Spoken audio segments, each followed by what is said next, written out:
O São Paulo tem a melhor defesa entre os 8 participantes aí dessas quartas de final da Libertadores. É o time que menos sofreu gols até aqui. 3 gols, né? 3 gols. É impressionante. E o Zubeldia fala sobre a atmósfera, ou em português, a atmosfera do Morumbis. Ontem estava realmente incrível, eu estava lá e pude presenciar, foi um negócio muito emocionante mesmo, a festa da torcida Renda do São Paulo. né? Renda muito grande. Quase 100 pau de ticket médio. E recorde de público no ano, mais de 60 mil presentes lá, Arnaldo. Para o jogo dentro de campo, que o São Paulo fez ali de forma protocolar, mas passou, está nas quartas de final. Bom dia, boa tarde, satisfação. Protocolar, boa tarde, satisfação. Protocolar porque o time fez o gol antes da virada do primeiro tempo, um belo gol de um jogador, aliás, que tem se firmado, foi o último a se firmar nesse time titular, né, o Bobadilla. E Luiz Gustavo e Bobadilla estão jogando em alto nível, né, ele conseguiu repor. A gente falava até que a escalação lembraria muito a do Carpini no início do trabalho no ano, fora os volantes. E os volantes foram contra um time fechado, quem joga é o volante. O resto está tudo marcado, né?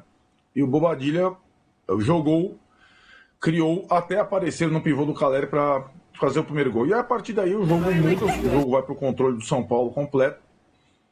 E, curiosamente, né, Tironi, toda essa atmosfera, homenagens ao Tele, noite de Libertadores, recorde de público, torcida bombando, adversário intimidado. Quando sai o segundo gol do Caleri e o jogo, entre aspas, termina, tem o momento da confusão entre a torcida do Nacional e a Polícia Militar e a paralisação por um tempo grande. A partir daí mudou tudo. Mudou o espírito do jogo, o São Paulo dá uma desligada, a torcida dá uma desligada, o Nacional dá uma ligada. O Zubeldia normalmente utiliza o mata-mata de uma forma estratégica, quando ele se sente seguro, ele não substitui, é curioso, mas ele, esticando os titulares, ele dosa o ritmo de todo o time. Né? O time dá um passo para trás e só sai na boa. Tem certo risco, tomou uma bola na trave, mas conseguiu levar sem grandes problemas a vaga, né? Confirmar o seu favoritismo. O episódio dramático do jogador do Nacional depois, no final do jogo, ele também traz um dado curioso pro jogo, né? O atendimento super rápido, o desespero dos companheiros e dos adversários. Eu acho que tem hoje, né? Depois daquele caso inesquecível, lamentavelmente, do Serginho, do São Caetano, que faleceu no campo do Morumbis. Acho que os procedimentos em todo o país, e ali, né? Porque é um campo grande e tal, então é muito importante a ambulância chegar rápido. É como chegou no Allianz Parque para o Patrick no domingo, a ambulância chega rápido. E ali estão 2 dos principais hospitais do continente, né? Do lado do estádio, e acho que ele pôde ser atendido. Espero que ele se recupere minimamente. As notícias que eu tenho é que ele está sedado e não se tem ainda uma ideia da recuperação completa dele para o esporte, para outras questões. É necessário aguardar e verificar, ter um pouco de paciência e verificar a recuperação dele paulatinamente. Mas a curiosidade para o jogo é que naquele momento parecia ter acabado o jogo para todo mundo que estava no estádio, menos para o Nacional. Incrível. É incrível como o esporte, às vezes, ele tem a concentração, a conexão, e o brasileiro, normalmente, ele se perde um pouco no turbilhão de emoções. O jogador vai para o hospital, sai de ambulância, tem a nova substituição do Nacional, o Nacional pega a bola, faz um primeiro ataque, imediatamente quase faz o gol. E todo mundo estava procurando notícias sobre o cara. São Paulo quase tomou gol no momento em que a ambulância sai do estádio. É incrível essas situações, e o Nacional, ele vendeu caro nesse aspecto, né? Ele foi no limite do que ele pode fazer diante das limitações. Na verdade, para o São Paulo, eu acho que a temporada agora ganhou uma característica que já se esperava com os sorteios, né? O São Paulo pegou sorteios fáceis, na medida do possível, na Copa do Brasil e na Libertadores. Era esperado que o São Paulo avançasse às quartas, avançou. Agora acho que acabou a brincadeira, né? o Botafogo na Libertadores e o Atlético Mineiro na Copa do Brasil. Isso vai sacrificar, já está sacrificando o brasileiro. E como eu disse ontem aí nessa tribuna maravilhosa, o São Paulo tem 10 dias para contratar jogador, né? Assim como o Flamengo está fazendo, está contratando 3 hoje e tal. Tem 10 dias até 2 de setembro para mostrar que quer disputar, não digo 3 frentes, mas 2 Copas para valer e o resto do brasileiro, né? Porque o São Paulo hoje, com agora as lesões do Allianz Parque, ele não tem laterais reservas nenhum e continua não tendo volante reserva para, por exemplo, formar um time alternativo para jogar contra o Vitória no domingo. Só uma coisa que o Arnaldo falou, eu acho que eu tenho uma tese, pelo menos, para explicar esse comportamento diferente dos dois times.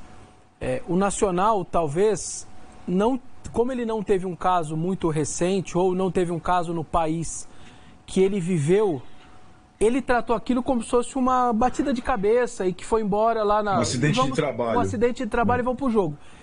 Quando o cara cai... E assim, aquelas coincidências meio... É no Morumbi, à noite, um time todo de azul, o jogador cai... Aquilo, mas na mesma hora me veio o Serginho na cabeça. Quem estava os 60 mil pessoas no Morumbi, certamente veio o Serginho. Os jogadores de São Paulo, veio o Serginho na cabeça. E ali todo mundo trava, só que eu acho que o Nacional não tinha essa memória na cabeça de Serginho, nada, e ele leva como se fosse uma batida de cabeça. Hoje, provavelmente, semana que vem, todo mundo impactado. Se acontecer um novo caso, o Nacional não consegue mais jogar, talvez a torcedor uruguaio já vai ver de maneira diferente. Então, eu acho que a visão dos São Paulinos, ver um jogador adversário de azul caindo, aquilo ali travou. E a gente vendo pela TV, na hora veio o Serginho na minha cabeça. Então, eu acho que eu tento explicar dessa maneira, o Nacional seguir o jogo de uma maneira quase normal, e o São Paulo e o torcedor, o estádio meio que parar tudo, do tipo, cara, de novo aqui nesse estádio, aconteceu com a gente de novo. Eu acho que é um pouquinho a minha tese aí disso. Acho que tem a ver, sim. Ô, Massa, você ontem falou que o jogo ia ser assim, como foi de fato, mas tem gente que não gostou aqui. Por exemplo, peraí, quem é ele? Vou pegar aqui. É o Cristiano da Silva. Vão comentar que o São Paulo é irritante nessa forma de sentar do resultado e cozinhar o jogo. Em outra decisão pode fazer falta e decidir o jogo com mais gols, diz ele. Aí são 2 questões distintas, né? O jogo inteiro e alguns momentos, aspectos do jogo. Vamos começar com o jogo inteiro. Eu estava vendo o jogo ontem, né? Com calma, sem envolvimento emocional. E eu dizia para mim mesmo, ou para o Oliver, meu cachorro, e para a Farofa, cara, o São Paulo está fazendo um bom jogo. O São Paulo não está com pressa, o São Paulo não está se expondo. Teve uma escapada só ali nas costas do Wellington. No primeiro começou a sair. Exatamente, no primeiro tempo. E mais nada, o Rafael não trabalhou no primeiro tempo. E óbvio que a importância da entrada do Rato, e acho até que se ele tivesse jogado o tempo todo lá no Uruguai, talvez até o São Paulo tivesse finalizado mais, né? Que em algum momento do jogo tinha uma galera somando o chute que não ia no gol, né? O primeiro jogo, mais o segundo jogo. Cara, jogo de Copa, de Libertadores, de Copa do Brasil, e principalmente de Libertadores, é assim que se faz, né? Você não tem que se expor, você tem que atacar na boa, você não tem que ter pressa, você precisa saber que o pênalti é 50% para cada um, porque o mais trágico de tudo seria tomar um gol. Aí você tem que, começar, aí vem pressa, aí vem, afobação. Eu acho que o São Paulo teve, sim, uma certa dificuldade para criar, mas isso não fez com que fosse, a tropa toda para frente, desguarnecendo atrás, numa possível única chance que teria o Nacional, que seria com algum espaço, mesmo sabendo todos nós que esse time não tem a menor velocidade para jogar em transição. Mas aí sai o gol do Bobadilla, um golaço, um gol treinado. Repare que ele dá o passe e já está com a cabeça erguida em projeção ao gol, ao campo de ataque, né? Isso tem um significado que é eu vou receber essa bola de volta ou estou dando opção para receber esta bola de volta. Então, aí 1-0, você vê que o São Paulo melhora mais, cria, poderia ter feito o segundo gol ainda no primeiro tempo. E quando faz o segundo gol, eu vou até deixar as circunstâncias extracampo, torcendo para que o esquerdo se recupere, né? A briga lá com a torcida do Nacional e tal. É meio que, assim, eu tenho uma... Os livros falam muito sobre isso, né? Maturidade do time. Maturidade de um time que faz 2-0, com um estádio abarrotado, com uma responsabilidade muito grande nas costas, contra um adversário limitado tecnicamente. Ainda você coloca os ingredientes como a briga e o que aconteceu com o jogador no Nacional. Isso é meio natural que possa acontecer do Nacional crescer um pouco. Isso é bom? Não é bom. Porque um gol, se aquela bola bate na trave e entra, aí você poderia trazer um contorno diferente. Tudo isso que eu disse na questão emocional poderia pesar contra o São Paulo. Mas, gente, não há como você fazer um time totalmente, 100% maduro, com um monte de desfalques, como tem o São Paulo, sem peça de reposição, com dificuldade na temporada para 3 campeonatos, e você exigir de um treinador que está aí há 2 meses, 2 meses? 3 meses, 90 dias já, que ele coloque um time totalmente pronto, né? Onde eles, agora eu sei a hora de atacar, agora eu sei a hora de defender, né? Cara, tem um monte de time aí que também às vezes não consegue fazer isso, o adversário às vezes impõe. Então, esta alma, esta aura que o time adquire, né, de entender os momentos do jogo, aí precisa um pouquinho mais de tempo. Mas a vitória foi tranquila, 2 jogos relativamente tranquilos. O São Paulo avança e avança com méritos, né, para a próxima fase da Libertadores da América, que pelo que eu vejo, as pessoas falando, a direção, enfim, é o objetivo maior, né? Poder chegar longe, poder chegar a uma final e ganhar a Libertadores novamente. Então, aquilo que o nosso telespectador fala é verdade, irrita mesmo, a gente fica um pouco ansioso, fala, meu Deus, se tomar um gol como vai ser, mas isso faz parte da construção, né? Como eu sempre digo, não dá para botar o telhado sem subir as paredes. E o São Paulo está com as paredes já prontas, né? O cara já sabe onde vai dormir, o outro já sabe como é que faz para ir no banheiro, o outro já sabe como faz para pendurar a roupa, e o telhado está sendo aos poucos levantado e em algum momento pode ser que o clube pague o preço para isso. Mas também a gente tem que compreender que não foi responsabilidade do São Paulo, né? Talvez o Carpini sim, mas a saída do Dorival não. Então é um ajuste com o carro em movimento, construindo a casa que ainda não tem o telhado. Vamos esperar para não chover muito forte. Aqui o André Martins, Vessa, fala assim, Palmeiras ganhou 2 Libertadores sabendo que uma hora tem que empatar, jogar com o regulamento debaixo do braço. É assim, Libertadores hoje não dá somente para o futebol arte, tem que ter inteligência para entender o jogo. Acho que isso não faltou, né? São Paulo entendeu o que era o jogo, até sair o gol, estava um pouco nervoso, errando domínios fáceis, errando passes fáceis, depois saiu o gol, tranquilizou. Tanto é que não fez aquele abafo inicial, lembram? Aqueles abafas de amassar o adversário, tentar pegar a atmosfera. Foi tranquilo, sabendo do que estava fazendo. Essa consistência defensiva do São Paulo chama muito a atenção. A melhor defesa da história da Libertadores é a do Corinthians de 2012, tomou 4 em 14. O São Paulo tomou 3 até agora. É um negócio bem impressionante, é muito difícil. Só um com o Zubeldia, né? Né? Só um gol com o Zubeldia. Os outros 2 gols foram com o Carpini, Então 3 até agora eu acho um número muito, muito baixo. Isso daí, esse time me lembra muito aquele time do Corinthians, porque era um time que estava sabendo do que fazia. Pode até desandar agora, mudar tudo, enfim.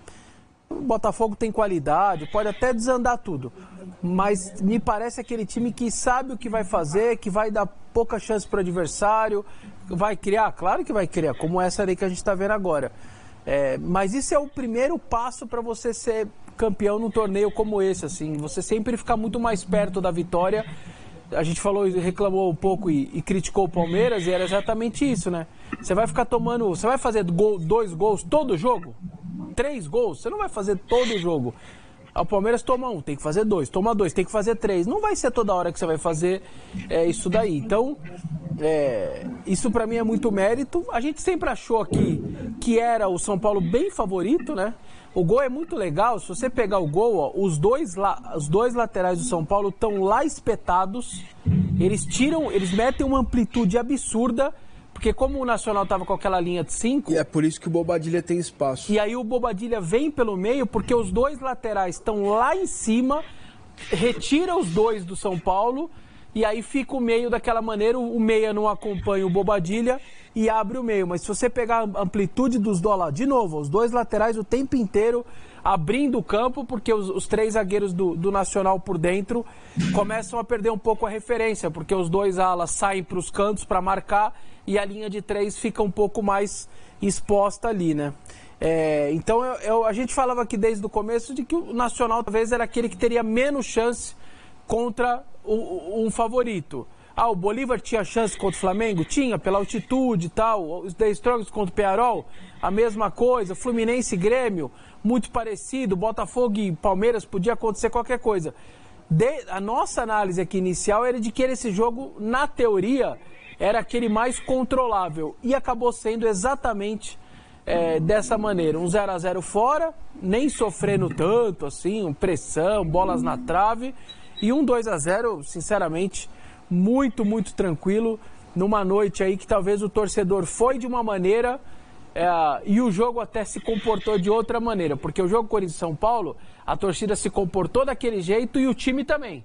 Ontem me pareceu ao contrário. A torcida veio inflamada, só que o time falou, vamos jogar o jogo, protocolar, vamos fazer um negócio mais tranquilo, e isso deu muito certo. O Cartolíder, que está sempre com a gente aqui, Arnaldo, tem uma boa questão. Arnaldo, qual vai ser a solução para a ausência do Ferreirinha? O Lucas na esquerda foi mal, até para correr estava torto. Não, eu acho curioso. Quem é mais jogador para vocês, Ferreirinha ou Wellington Rato? Do que eu gosto de futebol, o Wellington Rato. Né? Não, cara, se você colocar os 2 na mesma prateleira, você fala assim, poxa, mas os 2 podem jogar juntos? Podem, só que tem o Lucas, tem o Luciano, né? Tem outros jogadores, são jogadores completamente distintos. Massa, desculpa te interromper vocês, é esquerdo e você tem novidades, meu caro. Espero que boas. É isso, Tironi. Muito boa tarde para você, aos amigos que nos acompanham no Band Esportes. A gente está aqui durante toda a manhã tentando apurar e tentando entender um pouco mais sobre a situação do zagueiro esquerdo, zagueiro do Nacional do Uruguai, zagueiro de 27 anos, né? Uma situação que chamou bastante a atenção do Nacional. Outros jogadores que continuam por aqui também, a parte da comunicação, são eles que estão nos dando as informações, porque o Hospital Albert Einstein está delegando ao Nacional esse papel, diferente do que fez em outras ocasiões. Chamou muito a atenção porque é um jogador muito jovem, que não tinha tido nenhum problema cardíaco e que os exames de pré-temporada não haviam detectado nada de diferente. Essas são as palavras do presidente do Nacional do Uruguai. Portanto, é algo bastante raro, né, para um atleta tão jovem. E as informações estão sendo todas por parte do Nacional, como eu disse.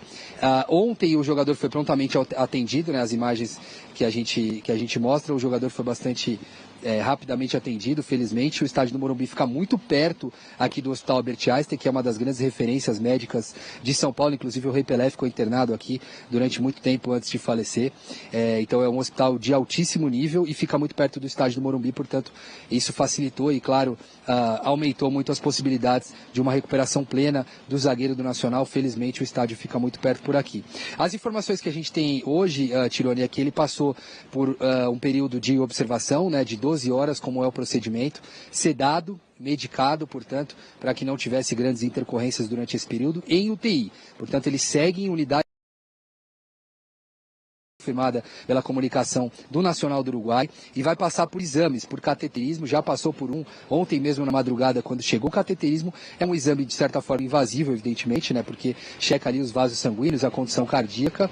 Nenhum exame do coração, é claro, é simples, mas não é assim um procedimento cirúrgico ou algo que possa ocasionar problemas maiores. É mesmo para entender como está a situação do zagueiro esquerdo. E assim segue. Essa informação que a gente tem por enquanto é de que ele passou por observação durante a madrugada, esteve em cuidados de terapia intensiva, nessa que, como eu disse, é uma das unidades médicas mais prontas para esse atendimento. Está esperando também a família, a gente tem a informação de que o pai e a mãe dele estão vindo para cá e que 6 jogadores, como eu disse, além do presidente Alejandro Balbi, também do diretor de futebol Sebastián Eguren e o treinador do time, o Eguren, inclusive, que jogou no Palmeiras, né, volante uruguaio que jogou no Palmeiras, na seleção uruguaia, jogador de Copa do Mundo, eles estão aqui se revezando nesse atendimento, se revezando nessa ajuda ao zagueiro esquerdo, porque, claro, numa unidade de terapia intensiva, todo mundo sabe, não dá para ficar muita gente, só um acompanhante é permitido, né, em visitação, e a gente vai seguir por aqui acompanhando qualquer novidade. A gente tem a expectativa de que com esses exames, saindo desse período de observação,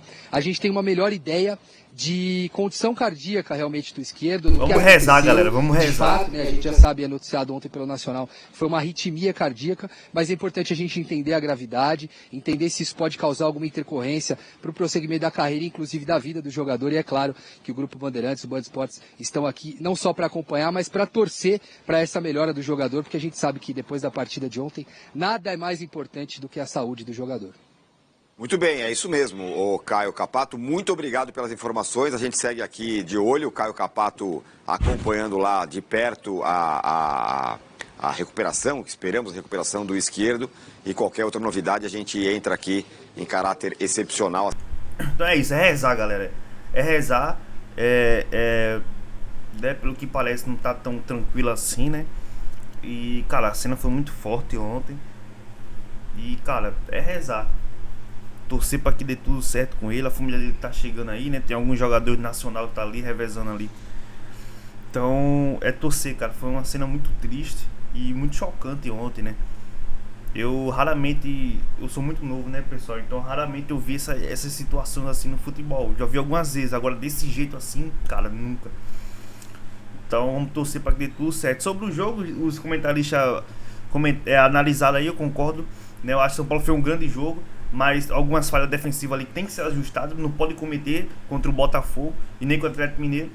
Mas, pô, no total, um grande jogo do São Paulo, 60 mil, né? A música do Tele, cara, ontem foi fantástico, renda altíssima, quase 6 milhões de reais. Então, todos que querem pra Band Esportes, ele que tá na decisão, galera. E, cara, São Paulo é um dos candidatos ao título da Copa do Brasil e da Libertadores, se continuar jogando dessa forma e com essa torcida, com esse elo aí que tá com a torcida. Tem tudo pra dar certo, tudo pra gente comemorar um título. Quem sabe a gente possa comemorar esse título, né?